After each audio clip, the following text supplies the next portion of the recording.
do is just give a little froth-off history lesson here. And that is that, what was it, 6 years ago or so in Rita Spalding's kitchen, John Spalding challenged me to a froth-off because he laughed at my 99-cent IKEA frother. She too has a battery operating something or another that... This is, watch yourself. This is the reason for the froth. As you can see, the contestants are busy preparing their equipment, although I'm not sure why John is floundering or flirting around with Mark and doing it. I got a seat. I want to stand by. Now I'm going to win this. Competitor Mark has finally shown up. His machine here, we went over earlier and checked all the relevant pieces. This is my assistant, Kayla. Oh, Kayla, the youngest Kayla, are you going to help her? I've locked my mom's machine that hasn't been fired up in 2 years. Did you register that? He is using his mom's equipment, so it'll be interesting to see how that works. Just one question, the one touch. Could we get a little explanation on that? Yes, we would like to know what that is. And we don't need your mom to explain it to us. We'd like... Okay, now this is just getting weird. We're going to have to cut to commercial break. We need to figure... Let's pan over here to Mike Spalding. We've already covered his equipment. You registered this one with the froth-off? No, I've registered it with Brooks after I purchased it. Copy you now anyway, so... See, soy does have a different color. It's not your standard white milk. True. You know, am I serving things that are healthful? Are people going to be getting sick? The answer is no. I just want to point out that a lot of the answer is right here in Fiji water. It's all about the water. Chapter 2 of my book is titled, It's All About the Water.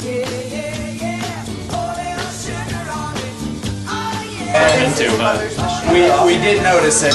You know, you can only expect to have problems if you don't man up and you show up with your mom's equipment. So he's off there in the back room trying to gather some new pieces. That looks good, Mark. That looks good. Oh, yes. Look at this, it's almost like a... Look at this underway. John is cranking on his espresso here. Hey, you touched the machine? Good drip. No. It's because I've got so much coffee in there. See how he clenches his fist? I think he knows how to get the flow going again. Let's move on over to Mark, who's now fixed his equipment problems. But now you're going... Still sporting his mother's battery-operated thing on top of his machine. We're still not sure how that works into this. It looks like his machine's getting a little bit out of place. We have Mark over there messing around with his competitor Mike's machine. Oh, we might have a little bit of a problem here. He's trying to borrow. It looks like somewhere or another that Mike didn't get the form for this. We're starting. Mike, the competition is underway. That's Mark's, but then apparently he said he got it from his mom. We're all a little concerned about what the one touch is. Welcome back, folks. We're right in the throes of the 2011 froth-off competition. The judges have been presented the coffee with the froth-off, and they are each judging 4 cups from the competitors.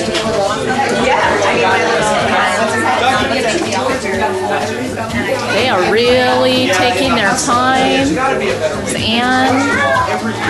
Andy's takes like fast. I know this steam nozzle. I had to take it. I unscrewed it, and then I had to stick I had to clean it out in the 2011. We have a few proprieties going on here with some of the contestants harassing the judges in the middle of the judging competition. John's a hypocrite. The committee is seriously considering sanctions, which could alter the outcome of this year's competition. We'll have to get back to you on that. In the meantime, the judges are eagerly testing each of the contestants' froth. What does this do, Mom? Consistency. Did you get that at a passion party? No, I got it at Bed Bath & Beyond. 95% chance I'm winning this thing. Well, we'll see, Mr. I'm so sure myself. One of the judges has finished their tallies. Oh. We'll be awaiting the other judges' decisions, and then we'll be retreating to a secure location to tally the votes. Welcome back to the 2011 Spalding Family Froth-Off. The judges have just finished their votes in judging the contestants' froth and coffee, or taste and presentation of the froth, obviously. We want to thank them for their support this year and their professionalism. And we will be taking the results to a secure location at this point. I'm sure the contestants are anxious, but this will take several minutes to verify and validate the results, and then we'll be back to bring you this year's 2011 winner of the Froth Off competition.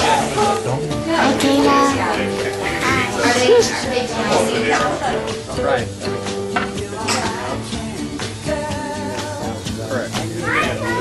Okay, for cup number 4 for taste. We're tallying up the votes here, and we've had a verification 3 ways just to double check that we have the right tally. And so now we'll be going inside, and we'll be presenting the winner of the 2011 Froth Off competition. Welcome back to the 2011 Spalding Family Froth Off tradition. We now have the results. This is an exciting moment. Before we give the results of this year's competition, I just want to show that once again we're holding the Froth Off clock, which the winner of this year's competition will get, and the person who finishes 4th out of the 4 contestants will be responsible for maintaining the ass bag for the rest of the year. Once again, our contestant, Mark, Annie, Mike, and John Spalding. This is the Spalding Froth Off competition. So, 4th place for this year's 2011 Froth Off competition with a total of 9 points is Mike. Before we hand the ass bag to Mike, 4th place for this year's 2011 Froth Off competition. Proud holder of the ass bag. Hang it in your classroom. I'm going to carry this with pride. Good job. Moving right along.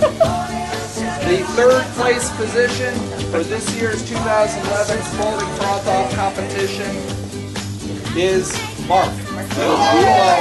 Hey!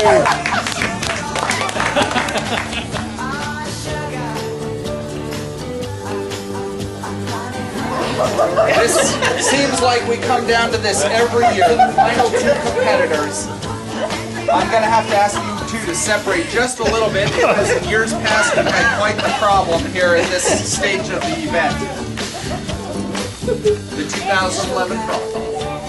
Before we get to our final 2 contestants to see who is going to be the winner this year, do we have any final comments? You seem very nervous this year, John. Your equipment looks a little beat up and old.